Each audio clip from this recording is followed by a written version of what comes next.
As the clock strikes 7, the vibes are alive. Inner circles here, where voices thrive. Turn on your screens, let the magic unfold. Listening and healing as stories are told. Come one, come all, this is your time. No topics too tough, just heed the calls. From mental health woes to justice we seek.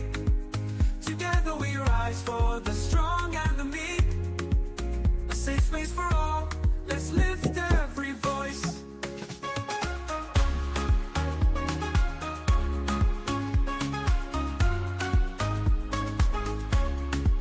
In a circle podcast where hearts unite. Sharing our truths, bringing hope to the light. Community strong, we're never alone. Together as one, we've created a home. With laughter and love, we break down the walls. No topics too tough, just heed the calls. From mental health woes to justice we seek. Together we rise for the strong and the meek. A safe space for all, let's lift every voice. So join the conversation, let's set the tone. In a circle podcast where love is well known.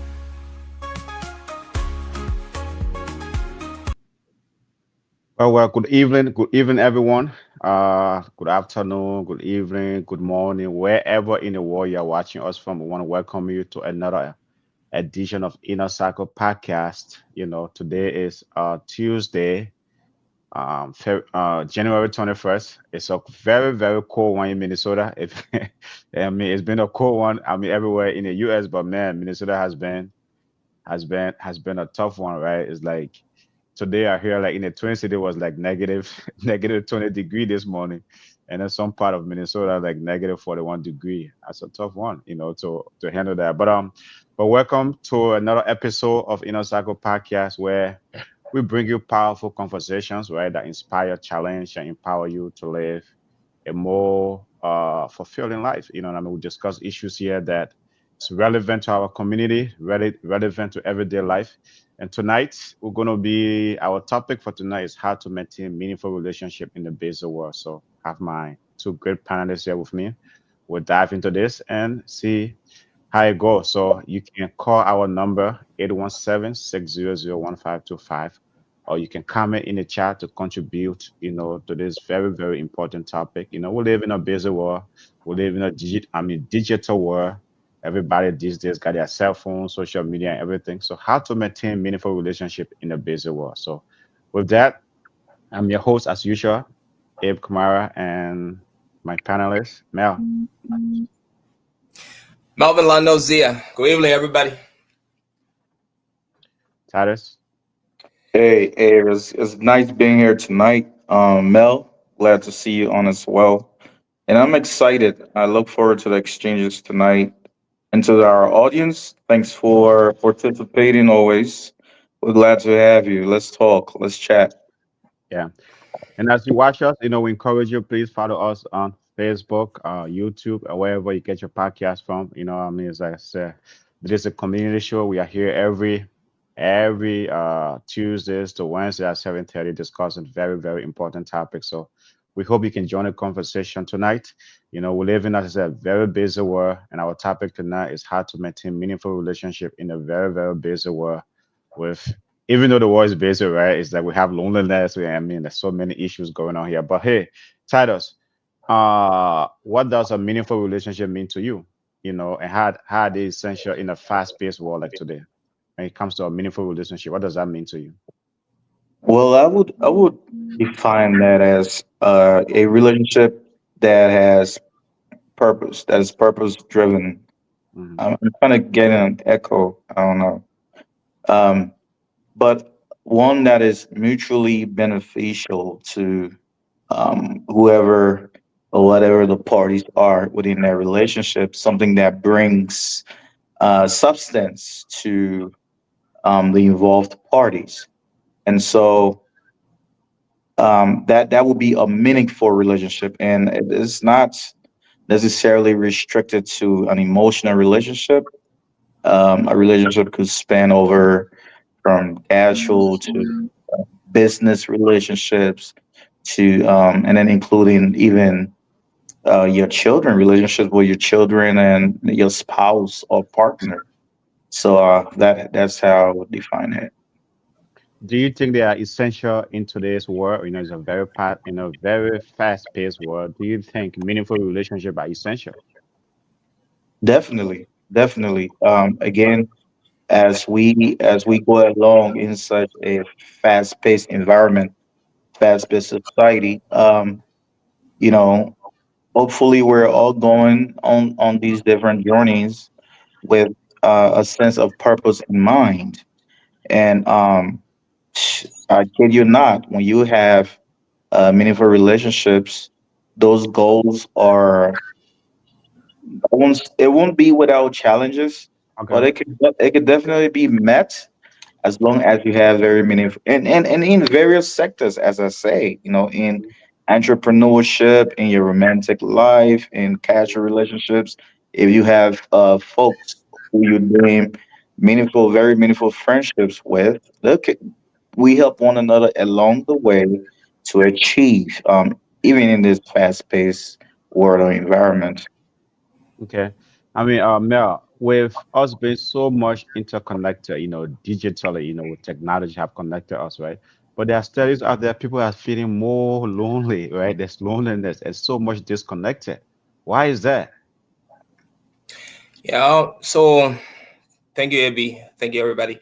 So there are a lot of things that lead to that. People focus on the other aspect of life and just not prioritizing relationship. Again, the saying goes, no one is an island. You need people in your life, as you go along. So people are lonely because they sometimes tend to focus on their bills. They sometimes focus more on specific things and not focus on meaningful relationships. So as a result, it kind of put them in a position of being lonely, and just not having somebody to talk to or somebody you can spend time with and setting goals to kind of meet, have that connection. People really don't prioritize that. But again, society drive that, right? The expensive of But things you got. go ahead, go ahead, go ahead. Yeah, you have to meet your daily or monthly bills and all these kind of things. If you think about it, you're like, should I prioritize this? Connecting with people, or should I prioritize getting money to pay my bill? As much as paying your bill is important, I think you should have a meaningful relationship. So yes, if you are not finding that connection with people, you find yourself to be in isolation, which is not a good It's thing. it's sitting behind a screen, right? Sitting behind a screen and and having friends, like, is that a meaningful relationship? You know what I mean? Having it's like maybe I just talk to you on Facebook or WhatsApp or whatever. Is that a meaningful relationship? It can be meaningful. It depends on how it's How? used. How? However, I mean, I can sometimes communication. I communicate with somebody on a daily basis by video call or whichever means we communicate. The person does not have to be in close proximity before we kind of have meaningful relationship. But conversation we have over time, things we talk about, right, can be meaningful. You can be in Africa or Liberia, we talk, that can be meaningful. But you're missing that piece of the closeness, right? I want to set time for us to go sit down somewhere and eat and just talk about things, spend that time.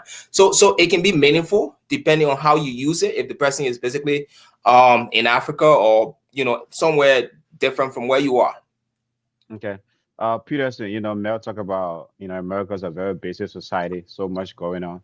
How have your busy schedule, right, or your busy life impacted your ability to connect with others? Yeah, thank you for the question, and thank you, gentlemen. I'm sorry to be late, but with busy schedules, and I caught some of what Mel was saying, you just have to prioritize time. So everybody's busy, especially in the Western world. Everybody's busy, but you have to find time for things that are important to you. So even if it's just let's say an hour every weekend or every other weekend or whenever you find the time, it's good to go ahead and actually connect with people and connect with somebody to say, okay, well, this is somebody that I want to get to know better, or to foster this relationship so that it can grow.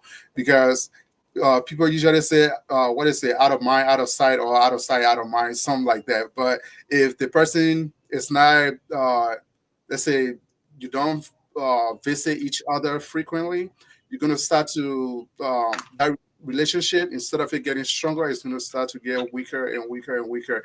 And you can make some of that up by constantly communicating. So even though you don't see each other that often, if you still communicate with the person, you can still create that bond.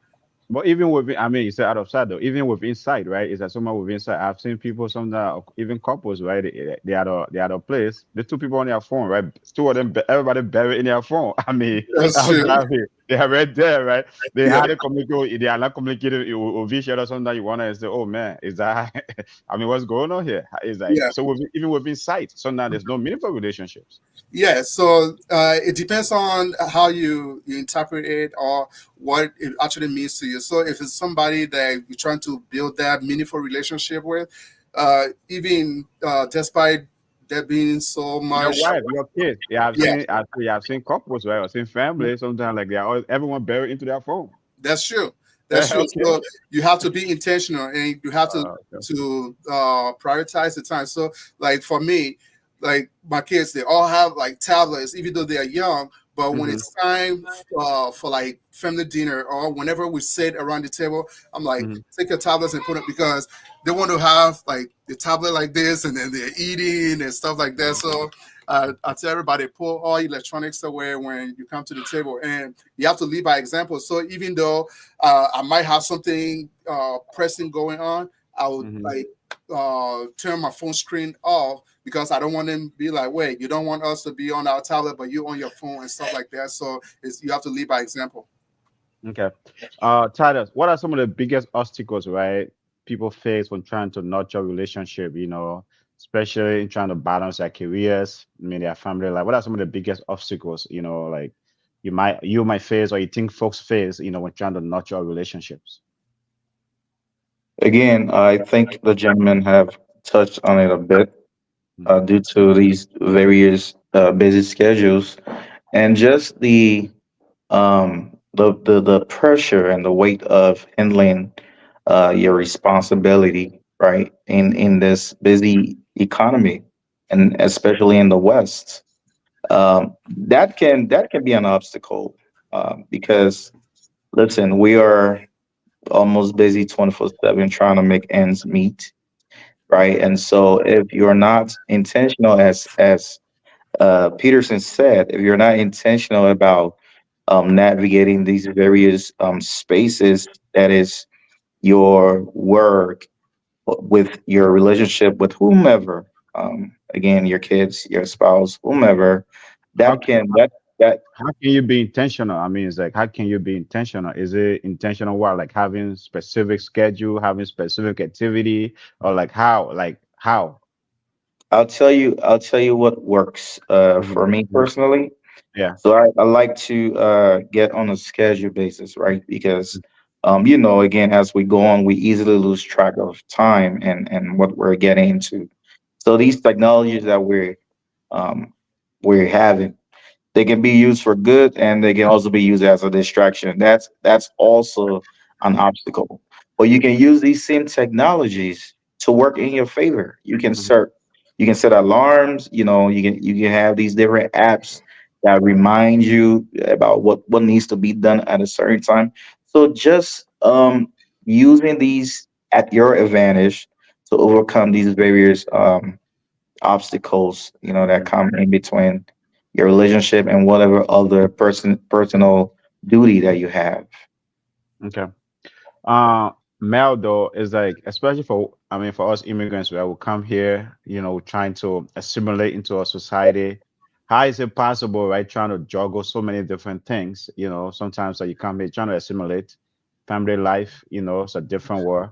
How is that possible? How is it even like possible, right, to maintain a what meaningful relationship, or to even nurture a relationship in a world where in like trying to get used to a new society, trying to get used to everything else? Yeah. So as challenging as it is, adapting new culture, understanding norms of the society you're adjusting in, you also need people. You also need to build bond to help you along that way. You make that possible by prioritizing communication, right? Regularly talking with people within your inner circle that you call or your friends, either your family members, your friends or your loved one, right? You want to make sure you prioritize communication. What do I mean by that? Regular checking in on somebody. Tactus mentioned something about setting alarm and setting time. That's a very important piece to use. Checking on people like, hey, I'm available today. I really don't have much to do. How's the schedule like? Keep asking people that your friends, right? Asking them, I'm available. I have this time, on my hand. I'll be free on Saturday. How's the schedule like? Prioritizing those things. A friend, somebody who wants to build a meaningful relationship, when they see that, they will try to reach out to you and you guys can build a meaningful relationship. So yes, as challenging as it is when you move in a new environment, you need people, right? In as much as you try to adapt and you try to fit in society and try to Yeah. just, understand the culture, you need Yeah. people. You need people. It's important. You need to build So meaningful do you, relationships. so do you think, trying to build a meaningful relationship, is it a two-way street? If you're trying to always, reach out to someone and they don't want to be part of it, you're trying to make things work. I mean, sometimes you even see couples, right? It's like one person trying to always be intentional about the relationship, trying to nurture it, but the other party sometimes is disinterested. So do you think it's a two-way street? It should be two-way street. It can be one-sided, right? It Hmm. has to be reciprocated.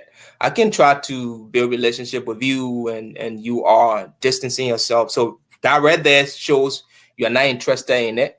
And if it happened over time, then you kind of switch your friendship or your relationship with the person. Figure out But who why is that is has your something? best Why is that interest. something you want to make work, right? You already. Why is something you like that you want to make work? How can you maybe like convince that person and say, "Hey, man, I think we can make this work." Well, it depends on the relationship, right? It Right. depends on the Right. relationship. If it's just a friend, somebody I just, like Tados, I'm reaching out to Tados and Tados is like, he's not responding. That's different. If it's a relationship, like a love relationship, my girlfriend or something like that, and I'm into this person, I'll make sure I try my best to make sure they know that I'm interested. Make them aware that this is what I want. Sometimes when it comes to that aspect of relationship, um opposite sex, I mean female, they tend to make it harder or challenging to basically show their interest. They want you to show them that you mean what you are saying or meant what you're saying. So if you just say it and on the surface level and one or two times you try and the person really doesn't show interest and you try to move back in them, where they believe now is this person isn't interested, so I'm going to put in effort, try my best way possible that I can make you understand I'm into you. But if it's just a friendship, like I mentioned, Sure. Okay. cat doesn't. There's a different type of relationship. I'm not going to push it because there's no need for me to push it. I'm trying to build something with you, but you are not looking at it from that angle. Okay. Peterson, you have two couples living together, working, busy, but sometimes it's like they hardly go out, right? They don't do anything together besides coming home, right? It's like, will you describe such a relationship as a meaningful relationship? I mean, They come home, they cook, they do everything, but they don't travel. They don't yeah, home, they don't go out for dinner. You know what I mean? So we describe such a relationship as a meaningful relationship. I don't know if I would call that a meaningful relationship, but each one to each his own. So somebody might interpret that as yes, I mean they're together, they come in, they see each other daily, but in order to make that relationship grow, so it can just be like two. If it's a couple now, with that angle you brought in, so they can be like roommates living together or two strangers. Hmm. One person have to take the initiative. So if it's a man, most women want people to take them out on dates, like take them out to go out. It doesn't have, some of them it's not even particular about being an expensive restaurant or something. They just want to go out. So you as the man, you can step up and plan dates. It doesn't have to be anything extravagant. You can take them to like a coffee shop. You can go and say, okay, well, we've both been working throughout the week and we're off today. So instead of just sitting around doing laundry or doing something else, why don't we go out for coffee, go out for ice cream or something, and just to change the scenery, and then you get to build that bond. But don't you agree though, especially in the African immigrant community, right? A lot of couples they don't do that. They don't go on dates. That You is know, they don't true. go on That dates. is true. They A don't lot do a of lot of Don't things. fall for that trap. Don't fall Yeah. for that trap. a lot of the older people in our community, like, Even younger don't- people. Why you going to older people? Even younger people. Right? It's like sometimes you see some females complaining. It's like, hey, it's like, yeah, you know, my husband or my fiance or my boyfriend never takes me out. I mean, yeah. why is that? And I think complicity have to play a part in that, because for the guys, once Mhm. they get the female, like, oh, okay, because when they were chasing her, they're like, hey, I will take you out here, I'll take you here, travel, and then once they get together, he's like, okay, well, I got her now, so You got it now. you got it Okay. to them. So Yes. you have to still put effort. Okay, Tados, have you experienced a situation where business, right, have led you to neglect of relationships? You know, have you experienced any situation where, you know, being so busy, you know, have led you to walk away or neglect a relationship? Not totally walk away due to that, but I would say it had been times where my schedule, or my just being occupied with a Mhm. lot of other things had caused maybe a wedge, within a relationship. Fortunately for me, I have a partner who, she'll bring it to your attention, respectfully. She knows how to do that, and I was able to adjust. I re-examine. I said, I'm like, you know what, this lady, she's making a lot of sense. All of these other things that are occupying my time, they are not more important than the relationship I have with her. So I had to do some self-evaluation and adjust accordingly. And then Mel, right? You have in our community sometimes, especially summertime, you know, it's like you have guys going on a fee, maybe they every weekend, and then weekdays come, everyone's working, so there's no time for your No partner, right? time for the lady. No time for the lady. You know what I mean? Is that in that sense? I mean, how what can you do to make sure that you know the neglect aspect that I talked about earlier that doesn't creep into your relationship? This kind of speaking to me directly because I spend a lot of my time on the soccer field doing summer. Tatos can attest to that. But what I Yeah. do, Hey, what I I like do, that. what I do as it relates to No that pun when I'm. intended. No pun intended. I didn't even know you're one of those that go on the field every Saturday. So Oh no no, pun intended. I know you didn't know. I'll tell you, I'm on the soccer field every Sunday, and even during the Okay. week after work, I go practice. Okay. What I do, What? what I do Uh, as it relates to me going on the soccer field, I ask my lady to come with me if she wants to. Like I'm going on the field, this is what I kind of love doing. You want us to do that?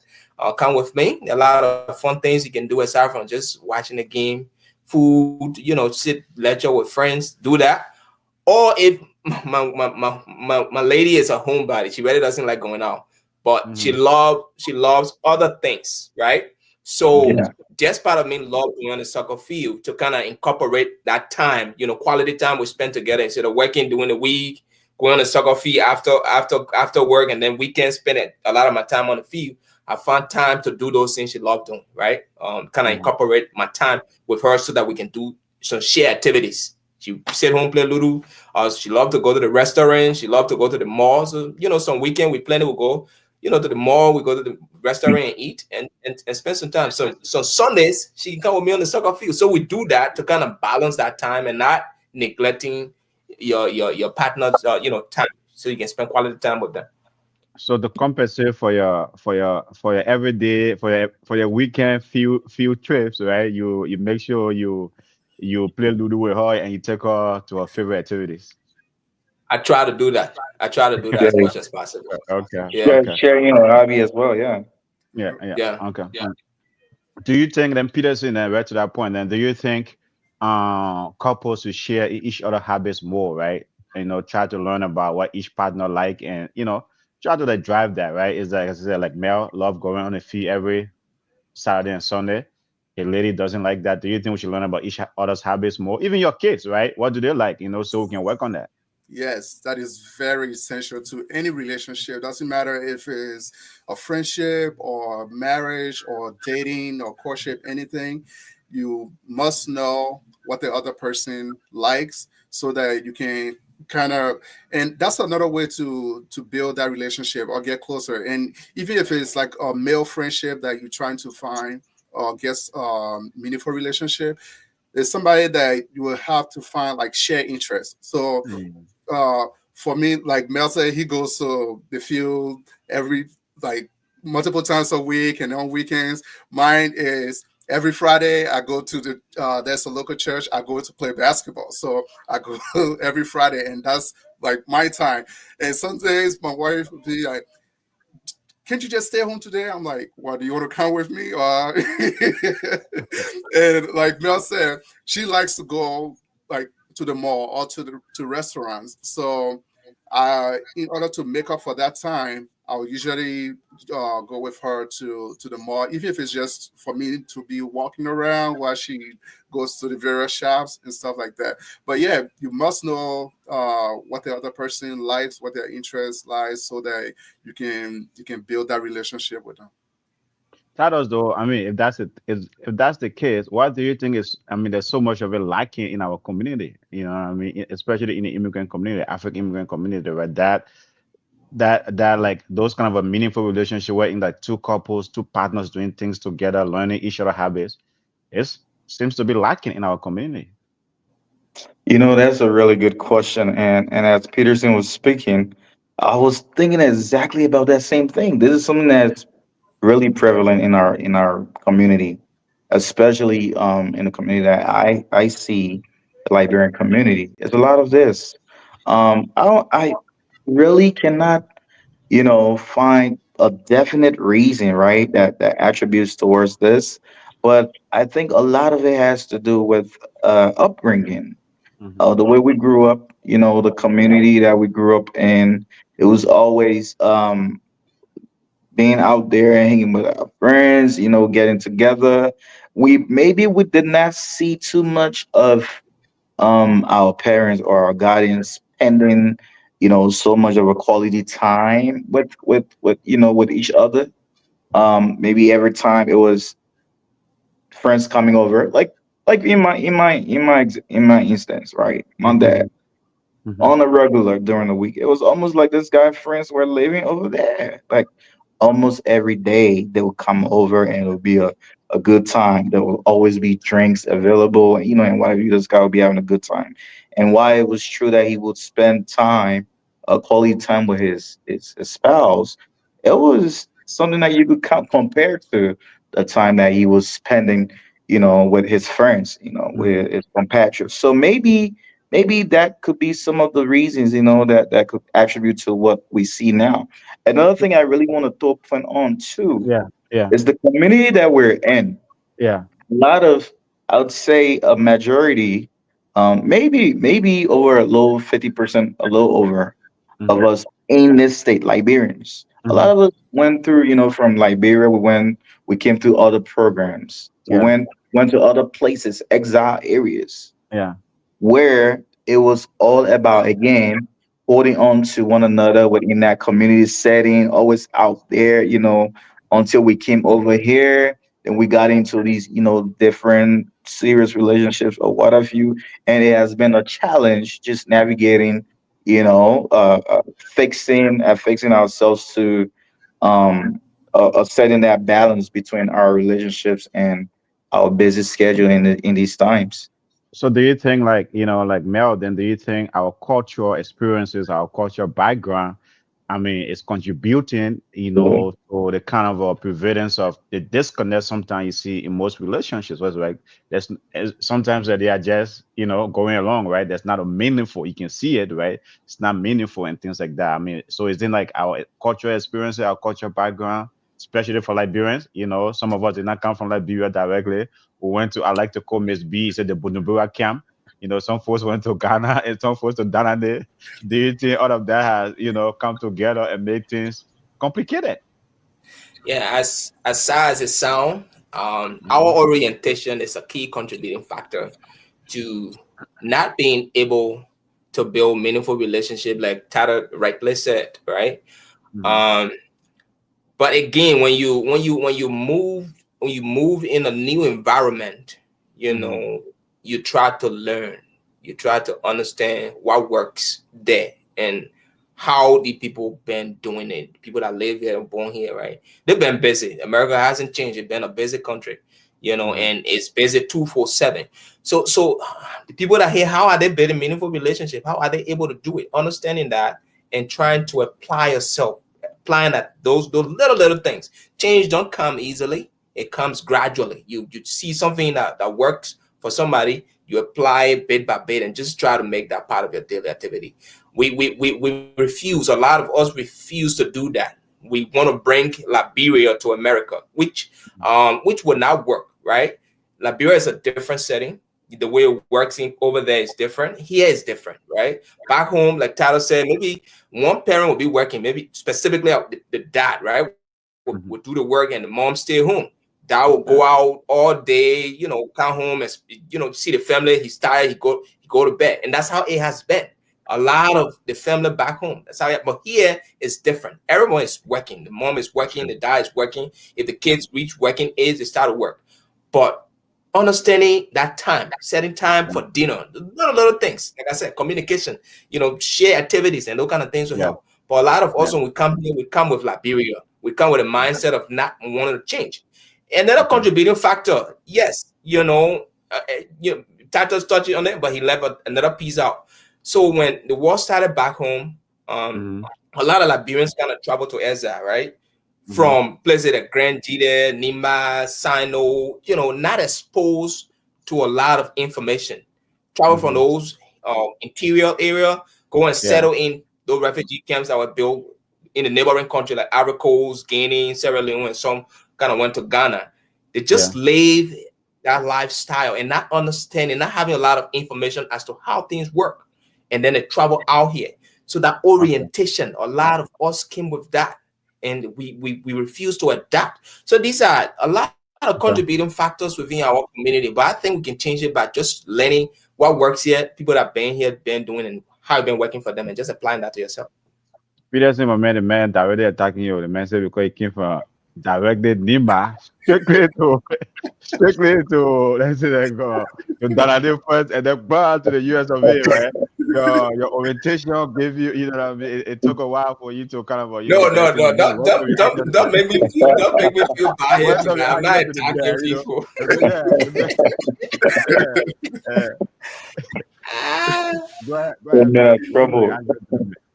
From those that never came to Monrovia, right? Experienced that Monrovian life, coming from the various counties, to Danane or to Bujumbura, and then to the US of A.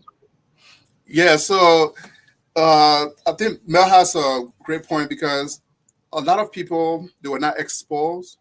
So prior to the war, they were in, like you said, in the interior and things like that. And if they travel to the neighboring, one of the neighboring countries before coming here, they still have that, we like to say, country mentality. They still have that, they still have that war view because they haven't been exposed prior to coming here. So besides that culture shock of like, wait, how does things operate in this type of setting? They bring that mentality over where they just hold on to themselves, and whatever they saw growing up is what they will continue to do, instead of people who, like Tata said earlier, those who went, even if they were from like the city, if they went to like one of those camps, you will hold on, you will build relationship with people that are like you or people that you know. So if you go from Monrovia to Bujumbura, you're not just going to start making friends with the Ghanaians. You will first start, your community is what you will build with. So coming over here, we have that problem of actually leaving our community to first establish like meaningful relationships outside of the community. And this is why some of us, we're just stuck in our ways, because we haven't, even though we are here, we still haven't been exposed to another way of life. Okay. Titus, right? So Stefan's point here, right, is like, do you think we are just using, life is so busy, but there's 24 hours in a day, right? There's 24 hours. Do you think sometimes like We are just using excuses to say, hey, life is so busy, but hey, man, you have 24 hours to what? To carve out time for your family, for your friends, for those that you really, really care about. Do you think we are just using excuses? I wouldn't wholesomely call it excuse, but I do agree partially to Stefan's point Mm-hmm. that we you do make time for what's important to you. This is where you one has to be aware. There's have a sense of self awareness, Mm-hmm. and sometimes these things too, they they come from ignorance. You don't know how to balance these things, I mean, and so what about though, right? If I can just hold you in your thought, there was single mom or single dad working two jobs, it's like I mean, so that after 16 hours, somebody gotta come sleep and then go back to work. The and, modern lifestyle. I mean, the modern lifestyle. What's the yeah. contribution to that? Yes, and yes, when you talk about that culture shift Hmm. here, Yeah. back home, the village raising a child, or it takes a village to raise a child. The collectivism that we have back home Hmm. compared to here, it's more individualistic, right? Where everyone is so focused on their own individual goals, and so now you have, like you just mentioned, you have a single person or a single parent doing what they need to do to be successful at what they're doing. So in that moment where they don't have the time, is that finding an excuse? And sometimes these things, they're real, and they have to be able to provide for that family and use that very limited time that they have to rest to be able to go again the next day. In Hmm. other instances is due to ignorance, right? We Yeah. don't know how to find a balance, and we are in a bubble where, well, I see Melvin is successful at doing this, Hmm. right? Even with his love for soccer and everything, but he still finds time. If it's Hmm. something that I struggle in, then why not reach out to Melvin? Hey, bro, Hmm. how are you doing this? You know what I mean? How are you finding time? So my Yes. ignorance, um, well, it's keeping me in a box.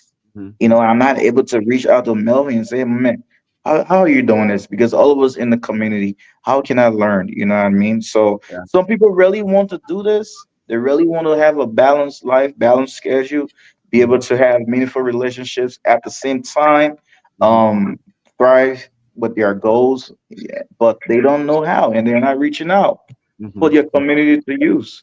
Okay. Well, folks, tonight we are discussing how to maintain meaningful relationship in a busy world. We live in a very, very busy world, 24 hours, I mean, it has become a 24-hour society, it's like, juggling work, family, and everything else in between. So you can call our number 817-600-1525 to contribute, or you can also comment in the chat. We love your comments. I mean, that didn't come in. And so again, right, our topic is how to maintain meaningful relationship in the busy world. Peterson, right? What role, I know you guys have been talking about communication, but what role does communication really, really play? Right? Because sometimes everybody have limited time, right? It's like your wife come from work, sometimes maybe you rushing out the door, right? It's like there's not much. It seems that there's not enough time, even though Stefan talk about 24 hours, but it always seems that there's not enough time. Time is a really, really scarce commodity. I mean, especially in the modern world we live in. Yeah. So communication is a vital piece to building a meaningful relationship. So even with your spouse, if you guys are working like multiple shifts or something, Mhm. like you say, it seems like you can't find time. There is always the, I mean, in this country, we have laws in place. If you work certain number of hours, you get a break. So and we are good at multitasking. So Mhm. people can be on their like Facebook and they're Mhm. eating at the same time. So that time, and it's what we were talking about earlier when we are talking about being intentional. Mhm. If you seem like okay, when we both get home, we're so tired to talk. Even when we come home at the same time, or maybe one person comes home before the other, and there's not that time. Whenever you're on break, you can call your partner or you can call your spouse and check on them. Okay, what are we gonna do for dinner tonight? if it's something that is already prepared or somebody's going to grab something on the way home. So keep that communication piece open so you can constantly like talk to each other. You can do it through text message, you can do phone calls, and just you don't need 2 hours, 3 hours to sit down and have a discussion. Just But while you're doing that 30 minutes, maybe your partner want to watch Shadow Rabbits or maybe other gossip shows on social media. It makes sense to you. I mean, it's prioritizing, like it's prioritization. That's what we said earlier. You have to prioritize what's important. You have to prioritize and make time for what's important to you. Okay, well, well, I just wanted to throw that, because here, as I said, there's so many competing priorities, right? There's so many Sure. competing priorities, right? Yep. And then, like, so Mel, right? I'll go to you on that. There's so many competing priorities. How do you ensure, right, that you maintain your meaningful relationship in the midst of all of those? Because sometimes, maybe on your wife or fiance 15 or 30-minute break, she rather maybe call her friends, talking about juicy gossip out there. They got, maybe like, they hear Cody now, they now floor Cody again, she want to make sure that she get caught up on the latest gossip and things like that. I mean, how do you, juggle all of these things? Well, some of relationship. some of these things you just mentioned, they are distraction. I'm Mm. sorry, but they are. Anything that is important, right? If I'm making my priority list, and I tap it from 1, 2, 3, 4, right? Or the first 4 on my list. I do 1, 2, 3. So my partner is on top there, right? So I will prioritize her. Watching talk show that I can watch after war if I have time. Those things can be put aside, right? So what we just look at right here is just prioritization. What is most important to you? Make sure the most important thing to you that bring relevance to your life should be prioritized. And your relationship is one. Your kids are one. Your friends, right? People you build meaningful relationship with are those things you should kind of put first. So I think, even though we have a lot of things out there that we want to focus on, but most of those things can be distraction. Okay. Some of which you just mentioned. Okay, Tadas, we live in a world where, these days, right? Both female and male want to be, they have ambition. It's like they want to, especially when it comes to career, right? Sometimes you have two educated people want to make sure both of them are very ambitious. In the mix of that, okay, how can one maintain a meaningful relationship to make sure that, hey, maybe she's so focused on her career, she want to be a VP or CEO or something, and then you as well, right, want to also like advance in yours. How, right, making sure that you don't lose that connection in the midst of those competing priorities in terms of both of you guys' career. And that's a good one.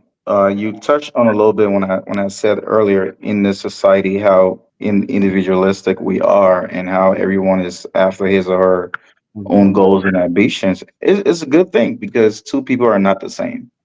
So we're definitely going to have separate individual goals and ambitions at the same time. We have to make sure that these ambitions focus on the vision because we're on one ship. It's one vision, right? So there are opportunities in our various ambitions, career goals that we can use, we can utilize. There are times where we can collaborate. There are times where you have a project that you working on, you thinking about even reaching out to maybe a colleague outside that I could jump on and say, hey, let me take a look at what's going on. Let's see if we can work on that together. And you could do the same with mine as well. That way we have our ambitions. We're growing separately but together at the same time. And we're growing towards that one vision together as a team. So let's not make that such a distracting tool that we forget the end goal. Yeah, but especially though, okay, but here's the thing though, right? In our African immigrant communities, you have sometimes it becomes an issue, right? Especially like if the female is very ambitious, right? She's working, she's trying to make sure what have you, like her husband or fiance might have a problem with it. You say, hey, why are you so much focused on your career? You're not focused on our relationship. Yeah, I think there are a couple of factors with that, and insecurity. insecurity might play some part in that. Uh, Okay. Because I don't understand why a man will want to be with a woman who is not ambitious in the first place. In a team, the weakest link is the vulnerable link, right? So if you're not in there to elevate that woman, that could be the most vulnerable link. Now, the way we collaborate on this, the way we collaborate on our separate ambitions can either cause strife in our relationship, mhm, or it can really be an opportunity to grow together. Why is mhm, the woman being ambitious and you're having issue with it? If the time is of constraint and she's focusing or over focusing, on her ambition, well, mhm. there should be a way to talk about that. Like, again, step in. You think if you're stepping in as a man on Yeah. some of those projects where ambition, you think, again, don't you think there will be time allotted for the relationship? So Okay. step So in, collaborate. Step how forward. do you step in then? How do you step in? Stepping in what way? Again, work on projects together. You know, hey, there are areas even in a career that Mhm, you have knowledge about. Work on that together. How can I be a help in this area? Let's okay. work on these things. Try to create that space so that she's able to create time for the relationship. But you can just sit there Uh-huh. um isolated, and you don't expect her to spend time on the thing that is also as important to her. Yeah. You Okay. cannot be that selfish. So Okay. step in, find those opportunities that you can collaborate with her on, Okay. and you guys can navigate and find that balance for the relationship. Peterson, I mean, there are instances, right, where in like one partner has supported their partner in their career and ambition, maybe like, through getting their education on maybe their nursing degree in our African section. And then afterwards, the partner, by the time they get it, they I walk talk away about from the nurses now. they walk away from the relationship. Mhm. Yeah, I mean, we've heard stories like that in our community Yeah. numerous times where, uh, because most times is the woman that wants to go to like nursing school, and Hmm. the man would support her and everything, and then once she gets that degree, she's like, "Hey, I gotta go move on to the next one."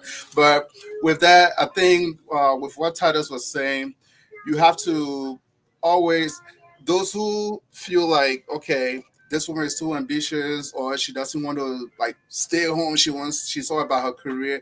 Is they're stuck in that traditional gender role thing where it says, "Oh, a woman belongs at home. She's the nurturer and da da da," and then the man works out. But in the modern world that we live in this busy world, if both are working, and I mean, like Titus was saying, even if she's like a nuclear scientist and you you have no idea what she's Yeah. doing, we live in an information age. You can always find something that, I mean, nobody knows it all. There might be something that, as brilliant as she is, that you will bring that idea, and she'll be like, "Oh, I didn't actually think of this," and you will find that opportunity to actually bond. And if she finds that you have interest in not only her career trajectory, but her well-being, and for her to be successful, she's going to make time for you so that you guys can bond.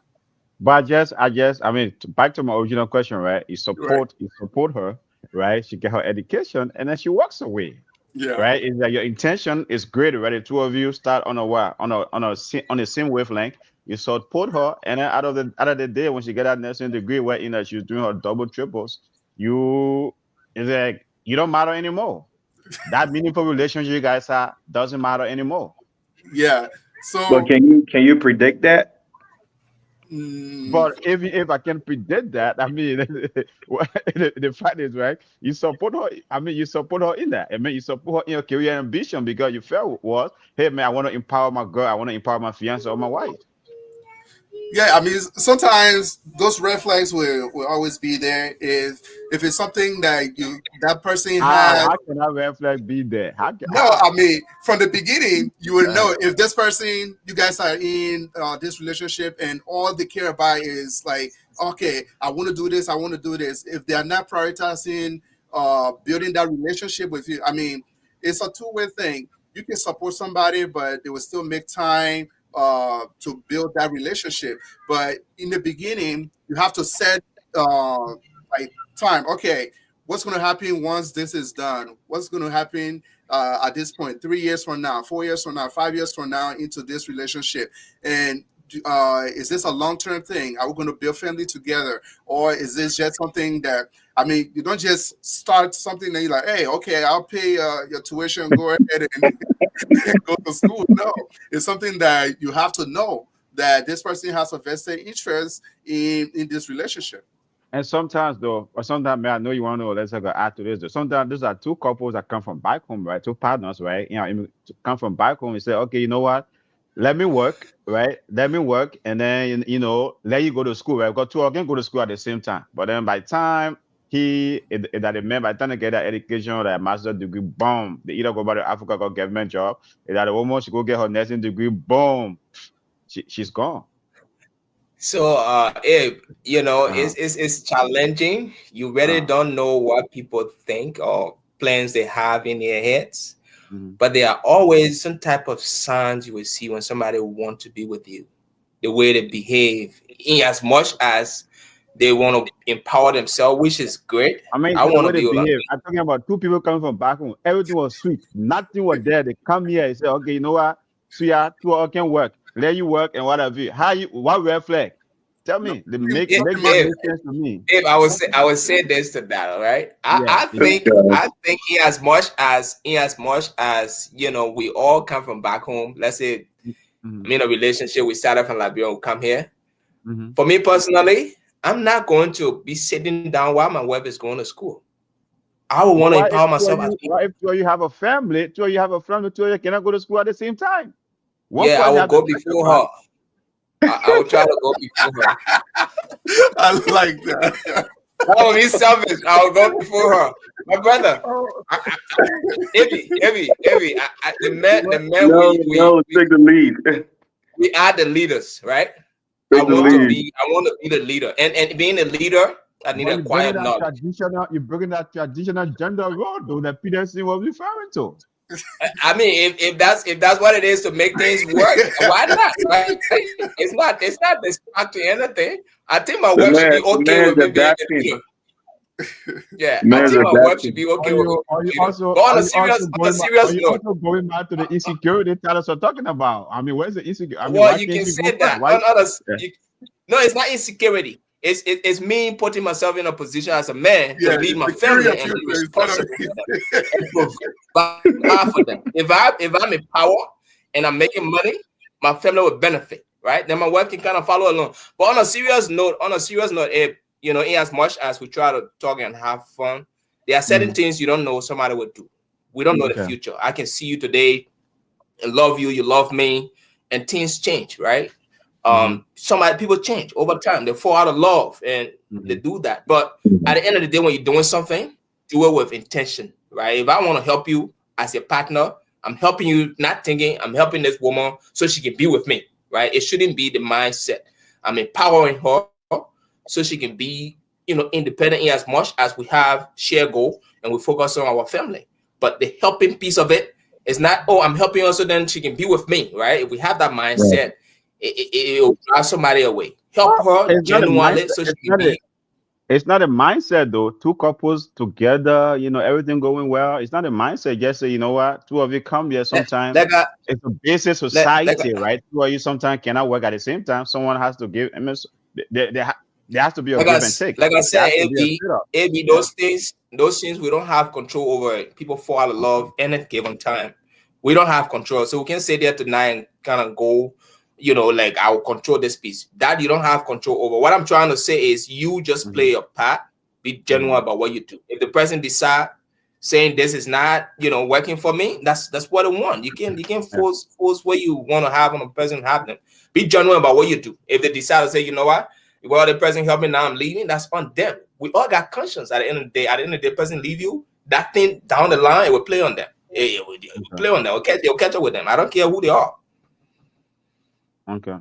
Okay. Well, folks, tonight we are talking about how to maintain meaningful relationship in a busy world. My panelists are really hitting it hard, providing some great information.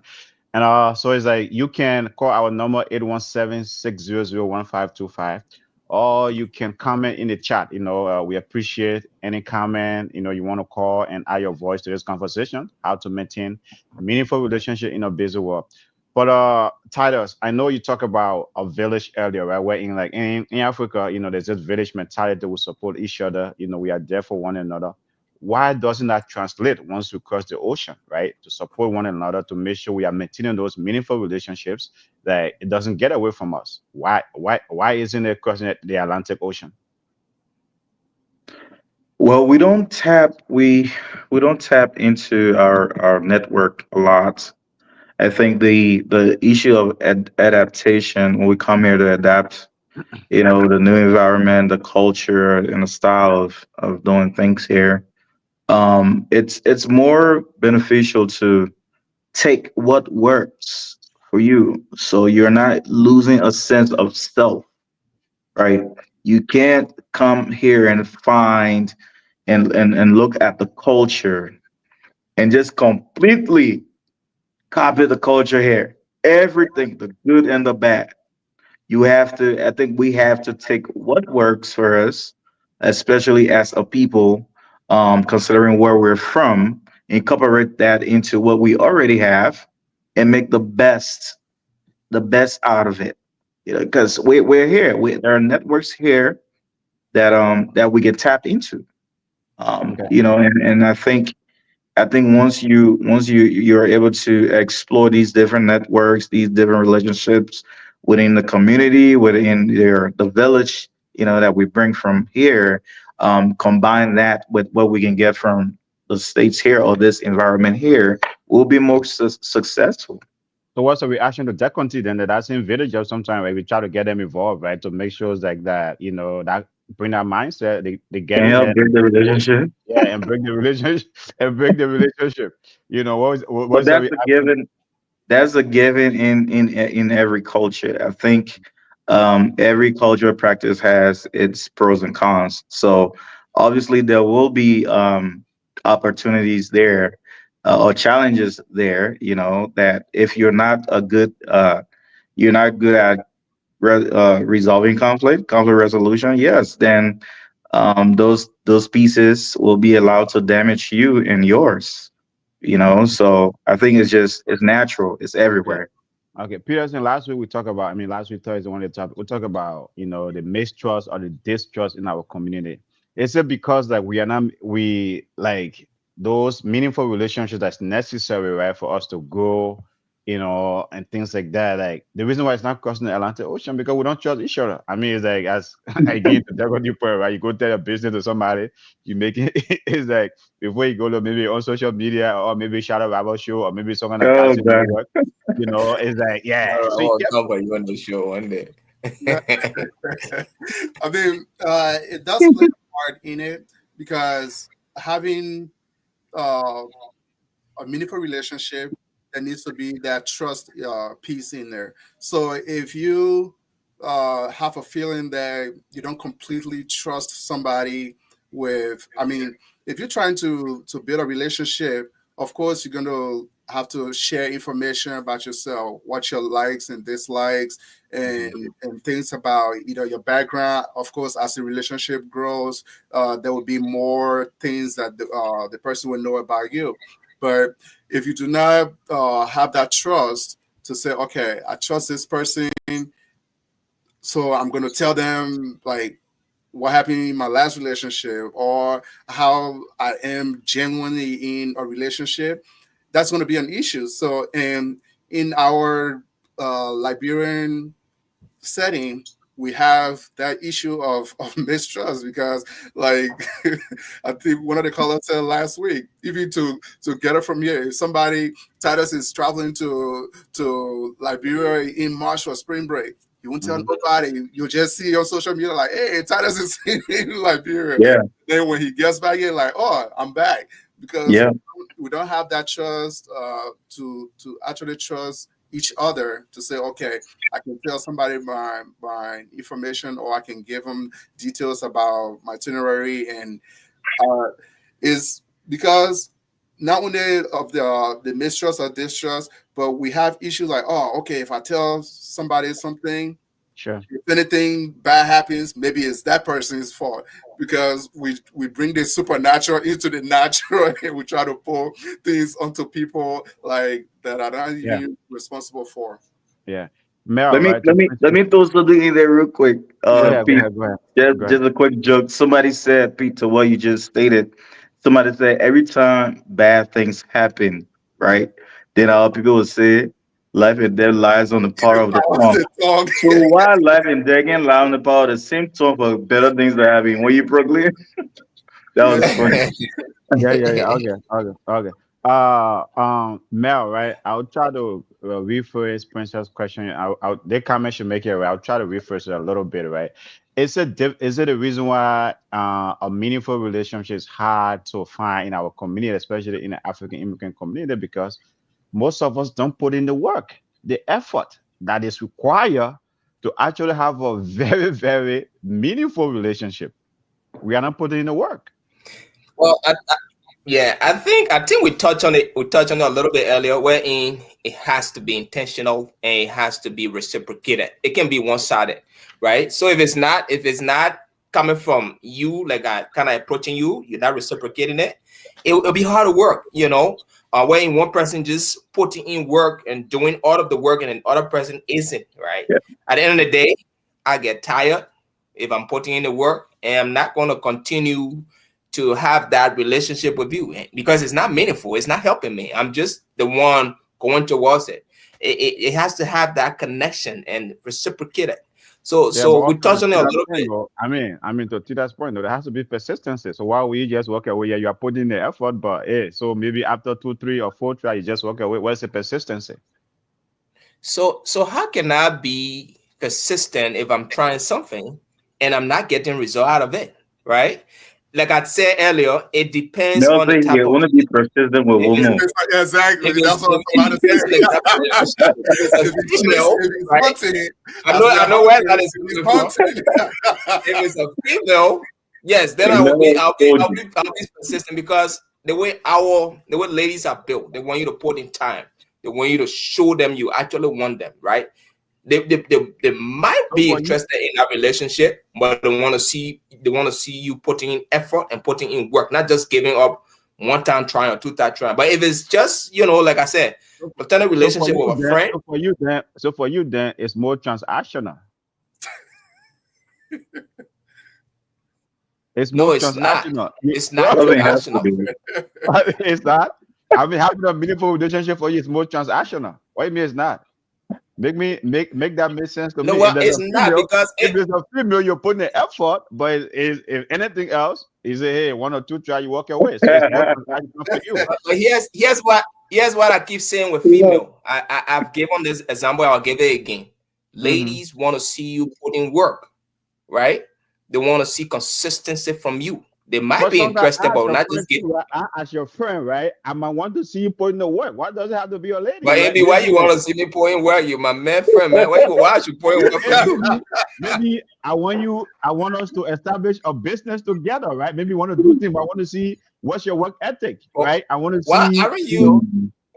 Why are you not reciprocating that as well? Why do I have to run after you if you are interested in that? That's something we're working on.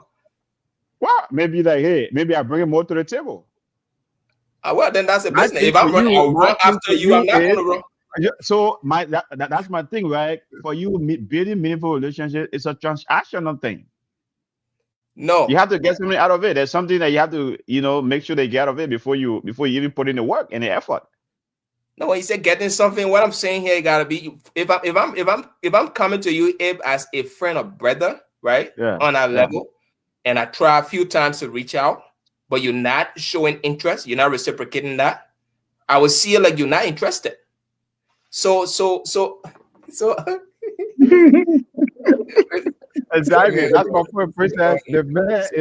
The best stuff is most transactional. If there's a female where either he know ahead of the day he go to get something, if it take the man to call every day to be on that challenge, you'll be there. Even the prayer you gotta line be session, consistent with our ladies, brother. You gotta be Yeah. consistent. For instance, you have to be consistent with women. Okay. Yeah. Okay. Okay. That's a Why good would one. I be But running behind AB for he and I to establish business or something? Yeah, Why? because you want to do If- business together. Yeah, if I want to do business, I'll be running behind AB. For what, AB? Yeah. We talk 2-3 times. You're not along with me, then it's okay. For a lady, Okay. you know, this Good is move. a person I most likely would be with for the rest of my life, right? So it's not something that she should easily give it to me. First of all, if a lady just easily kind of just open up like that, it brings a lot of things to mind for us men. So that's why we chase them a lot. That's why we put in effort. That's a different conversation. Don't have that here tonight. No. So if you Yeah. put into one You or don't two, make him. You don't make him dive into it. for you, wait, means like that. Does that mean that relationship is not going to be meaningful? No, it won't be meaningful. It depends on what it is. I'm just saying. Sometimes it brings something to mind as a man. They make you break it like Lord. everything, but it makes transactional. Okay, Dad, we hear you. Exactly. So anyway, Look at the man, yo. So anyway, Peter said, right? How can immigrants navigate the tension between preserving relationships here and those that are back home, right? Sometimes it's a struggle for us, right? It's like you come here, you want to make sure, right? It's like maybe like you left your boys, you left your good friends back home, but now it's like in a different society. How can you make sure, right? The tension between, like, how can you navigate that tension? Yeah, so that's a good one, because usually when people come here, especially if you didn't come as a child or like 2-3 year old, you already have friends established back home, and then when you come here, you try to create new friendships, but sometimes there's that tension, and you still have in your mind like, okay, well, this person and that person, I'm still in connection with them, but I think the relationship that you have back home, you can maintain it. It won't be as strong. You can still maintain it through constant communication, because sometimes too, when people come here, they completely forget about other people that they have back home, and that's why that, I guess, that bitter moment usually comes when you forget completely about people that you grew up with or anything.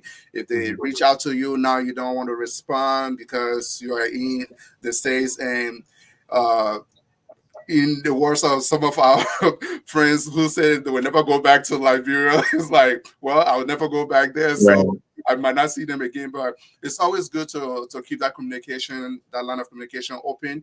And I mean, at that point, it will become almost transactional, because a lot of the friends back home, we all know the situation back there. So if they reach out to you, most likely it's like, hey, can you help me with this, help me with that? And sometimes our brothers would be like, hey, I mean, we're the same age crowd, why you got to be asking me for stuff and things like that. And some people take that the wrong way, and they actually start to sever that relationship. But I'll say maintain a line of communication, even if you are building new relationships. But Mel, does communication alone, right, add any kind of a meaning to it, right? Is it really meaningful, right? If you are just communicating with them, to Peterson's point, right, where that transactional piece, because it's like you come from where you left your boys, you left your friends struggling, and then now you are here, right? But you just communicating with them. Is that a meaning in that, or it has to become transactional now, right? It's like something has to give. Communication has meaning in it, depending on the kind of friends you have, right? So for me, when I came here, I was in my 20s, finished high school back home. So I have a bunch of my friends back home. We still talk. Some of them doing stuff. They got their stuff going on. They're working. We just talk on a regular basis. Check on me, man. How's life? How you doing? How's everything? What's new? We talk about that. So yeah, communication can play an important role in just maintaining that meaningful relationship you have with your friends back home. But sometimes, like Peterson said, there are other friends who are not fortunate to be doing stuff for themselves, and they want it from you because you are here. So at times when they do ask you and you are not able to provide what they ask you, for, then it kind of put a dent in a relationship. They ask you every time, you be like, oh, I don't have it, because you have your own responsibility here. So that transactional piece kind of play a role in it, right? Because they are looking up to you. They don't have that going on, and some of them they actually really don't have it, and they want you to be that person helping them. They basically don't have it to eat it, So if you are a person that in a position of maintaining that relationship, and the person asks you, it's not the transactional piece they want, but they actually need help at that moment. So if you're in a position to help, you do. If not, you're not in a position. You don't have to. But it depends on the relationship, basically. Okay, Titus, do you think like in our community we have this right, to Princess point here, right? Or like do we like maintain respectful communication and set clear boundaries? Do we really do that, or is that something that it's difficult to find in our community, right? Like setting boundaries. Sometimes even you and your fiance or you and your wife, it has to be like respectful and clear boundaries. And sometimes I don't think that's available a lot in our community.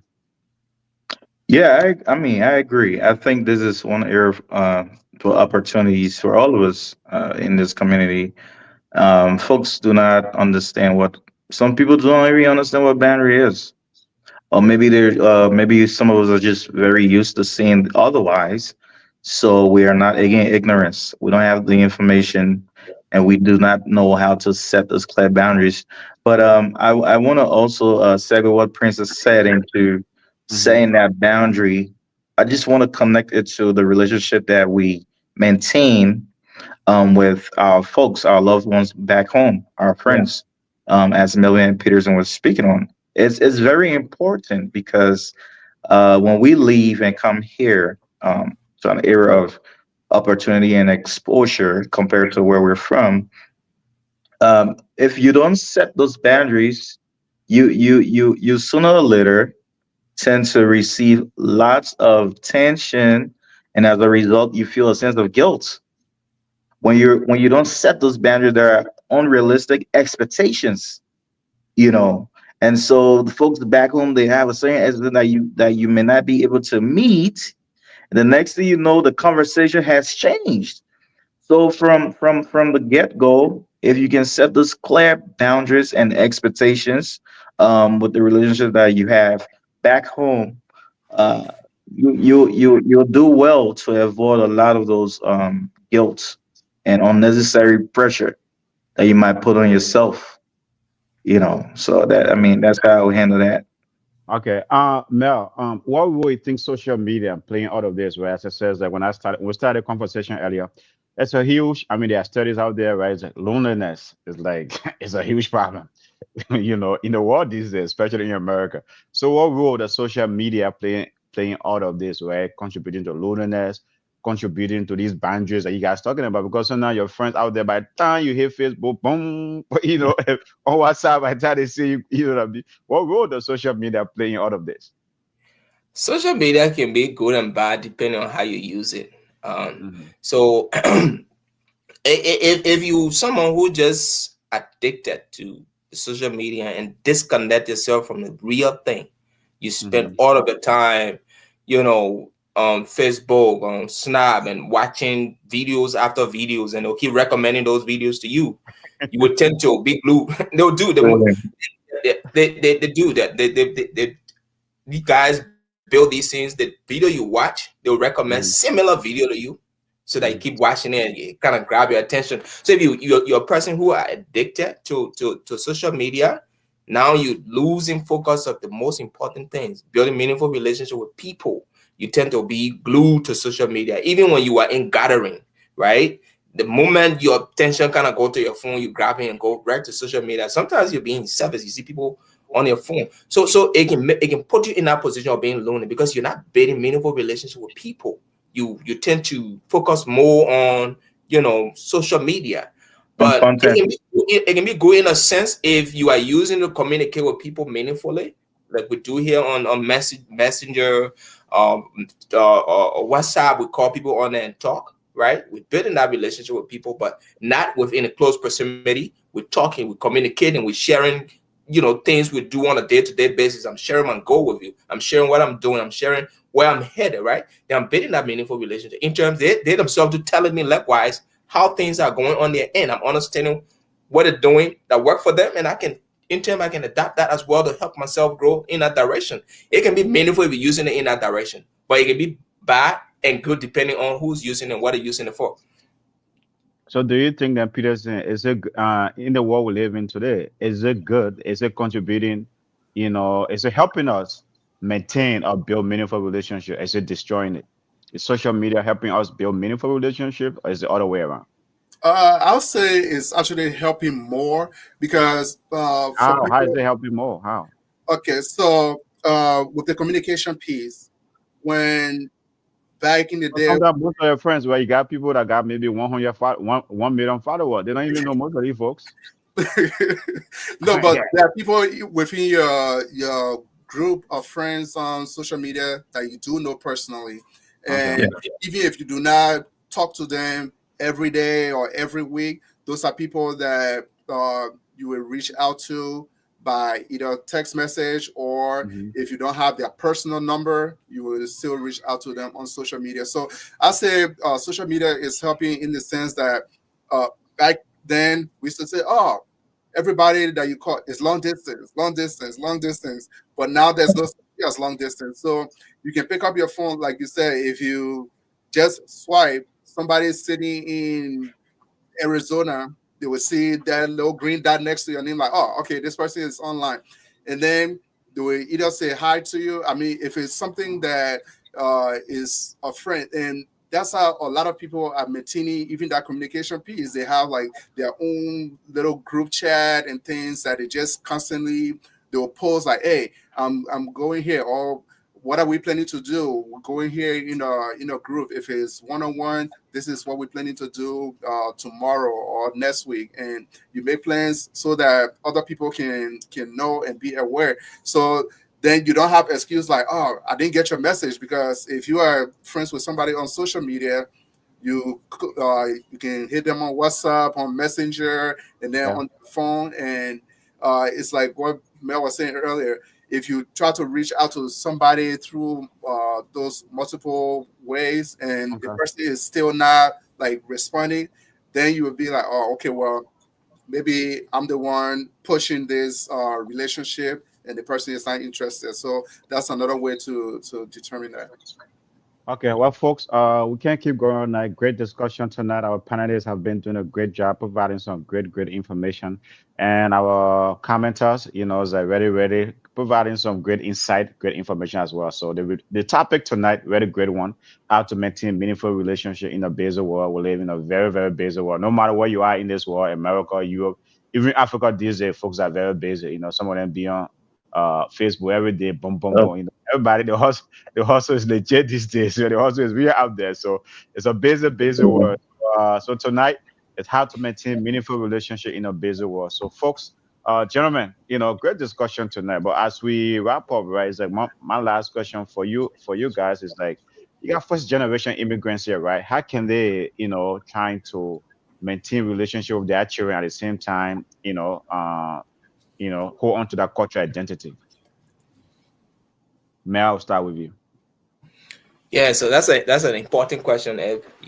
Kids that are born here, with their parents from back home, it's kind of different. You knowing how things are and where you're from, knowing your background, I think is important. Is kind of an expedient that parents teach their kids the culture, in as much as we try to adapt. I think Tato kind of hit on that a little bit. We try to adapt on a good piece in America here. We should not also forget our cultural piece, right? Where we're from, identity is very important. Teaching your kids that too. I'm from Liberia, and this is how it works. Mom and dad, being able to teach their kids those important things that we have back home, like respecting others, right? Valuing friendship, respecting people, treating people right. Those kind of things we kind of have from back home. Teaching those kids that are first generation American here, just making them to understand that. And is incumbent upon the parents to do that, right? Being the educational piece, right? Just providing that for their kids will help those kids kind of understand where their parents from, and in turn will kind of encourage them to want to see how Liberia is, depending on where you're from, whether Liberia or Ghana or Nigeria, to kind of say I want to go see that. Teaching them their various dialects is important too. I think in as much as they learn English, if you can speak your dialect too, teach your kids that. That's your identity. I should be proud teaching my kids, the dialect I speak, where I'm from, right? Being my ethnic group, teaching them that piece. It'll give them that belonging, that sense of belonging, that they belong somewhere, even though they're Americans, but their parents originate from a specific place in Africa or which part of the world you're from. Teaching them that as parents will kind of make them understand how important it is and build a meaningful relationship with your kids.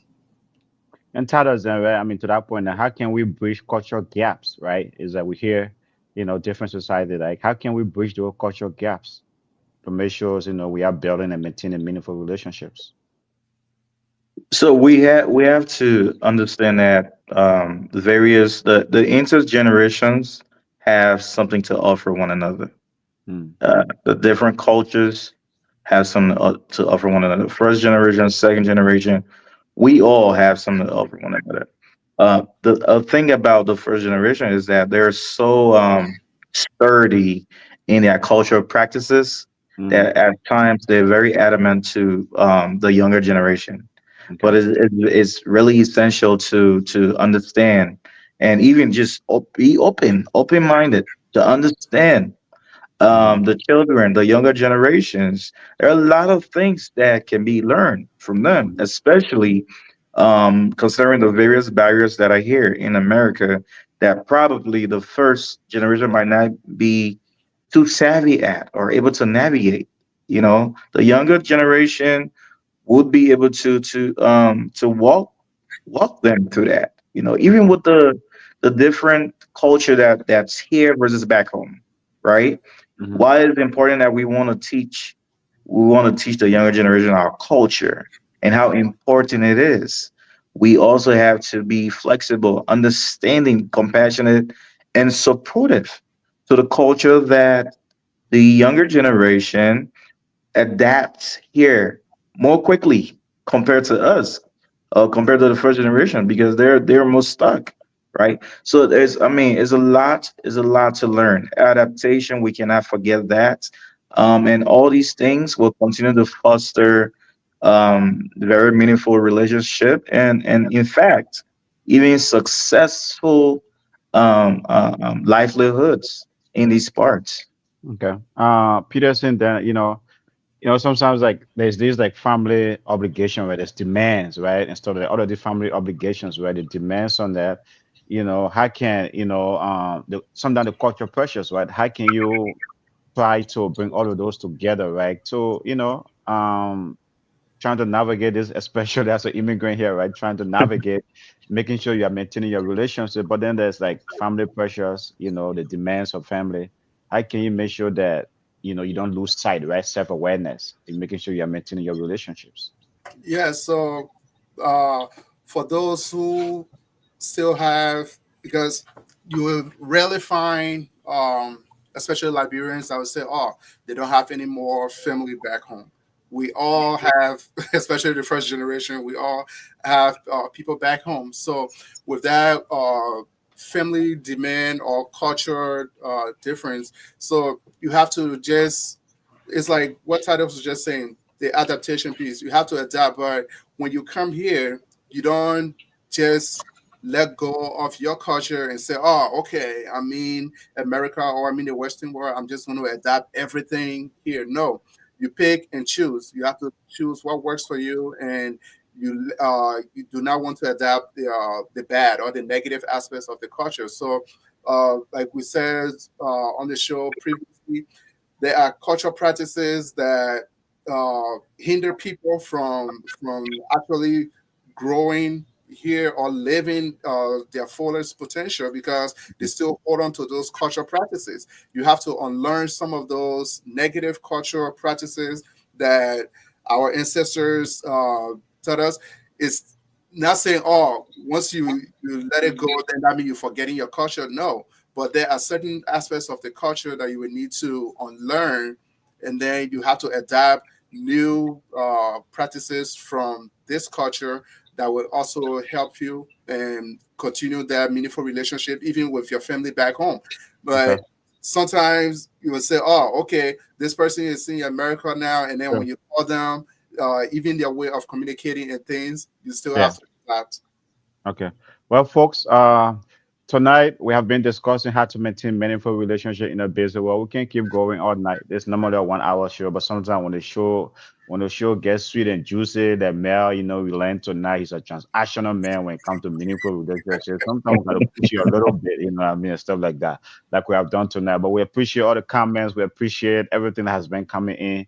We really, really appreciate our listeners out there. You don't want to make the show great. I mean, Inner Cycle Podcast relying on you, right? To keep pushing us. Great topics are coming here. But folks, as we wrap up tonight, Peterson, I will start with you. What's your party message? What is the message you want to leave with the audience tonight? As we wrap up, like discussing this very important topic, how to maintain meaningful relationship in this busy world. What message you want to leave our audience out there tonight?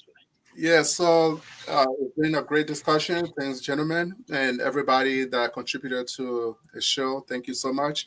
Uh, my parting message would be if you're trying to establish a meaningful relationship, whether it is a potential spouse or like a brotherhood or something, it takes work and it's a two-way thing. So you can't be the one just like, I'm driving 30 minutes every weekend to see you, and then it's like you never find time even to suggest, hey, let's meet somewhere else at a different Mhm. location. So it takes two, and you have to put in work with any relationship. It doesn't matter what the relationship is, it takes work for it to be successful. So in order to foster that meaningful relationship, you need to communicate and you need to share your likes and dislikes and try to find similar interests so that you can both grow. Thank you. Thanks, Peter. Mel, is the message you want to leave with our audience tonight in building a meaningful relationship? Does it have the is it like it's transactional? If you are putting if you put in few work, the effort it doesn't work out. I mean, you're not going to keep pushing it, except if it is a female.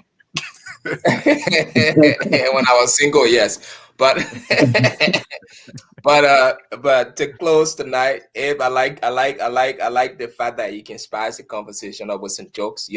But on a serious note, um, maintaining meaningful relationship in a basic environment is challenging, but it's doable, right?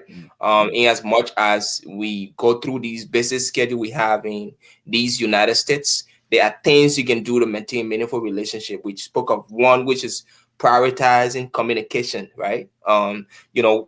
Take making time for the person you building that meaningful relationship with, right? You guys can sit down and chat and plan that community or prioritizing communication. That's one. Then setting quality time.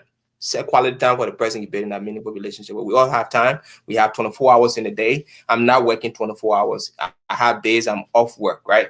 And I believe the other person too have days they are off and they have time on their hand. We can schedule something. Just find that time. Whether being a potential spouse you kind of working on, brotherhood or friendship, platonic relationship, whatever relationship it is, you've got to set quality time and basically be present is important. One of the things that we suffer with in this generation is people are not present. You can be in an environment, but you are not there. One of which we mentioned is your phone. Social media, people are more glued to their phone, but you have to be present. You have to converse and talk with that person is important. And the last piece, I'll kind of touch, then we are close now, is just find share activities with the person you are building a meaningful relationship with. What I love Okay. playing soccer, and my friend love to play soccer. Let me join them and find that thing to do with my friends. That's or my partner. That's somebody I love to go to restaurant. make that time available, go to the restaurant with the person. Somebody love to go to the mall, find time and go to the mall with this person, share activities, do those things. And in terms, you'll build meaningful relationship in these busy world we live in. Okay, yeah. Titus, what's your party message you want to leave our audience tonight? How to maintain meaningful relationship in this busy world? What an ecstatic conversation tonight, and I'm grateful for the opportunity, gentlemen. For that you accorded me tonight to be on here. So just to add, to what Mel and Peterson said, even in our audience, some of our folks tonight talked about being intentional with setting boundaries, right? Clear expectations.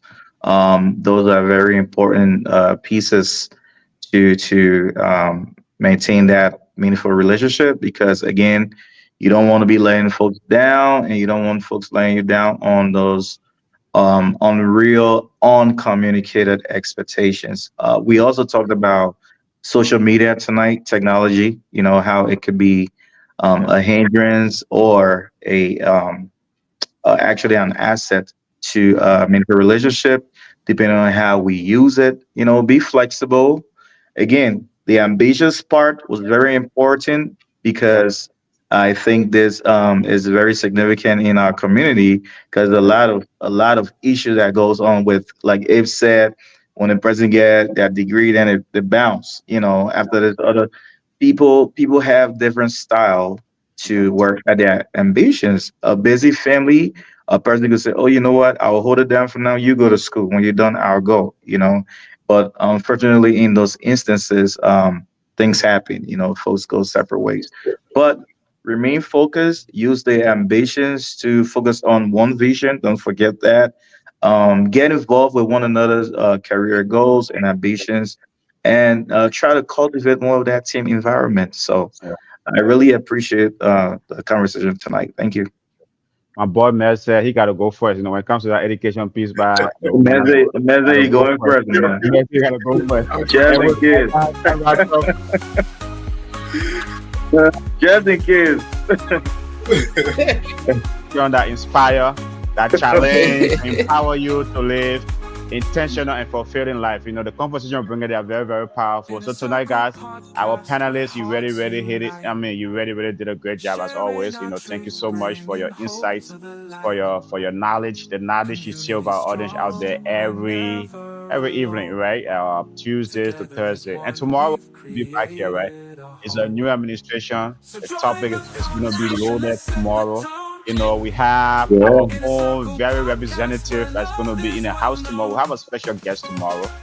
Tomorrow we're going to be discussing business meet politics, the Trump effect. My man Akamba the power, he now start hitting on us senators. So tomorrow we're going to be discussing that and see, So join us tomorrow. And we're going to also be back here on Thursday with the same panelists. So guys, thank you so much, everyone. Good night. Bye, guys.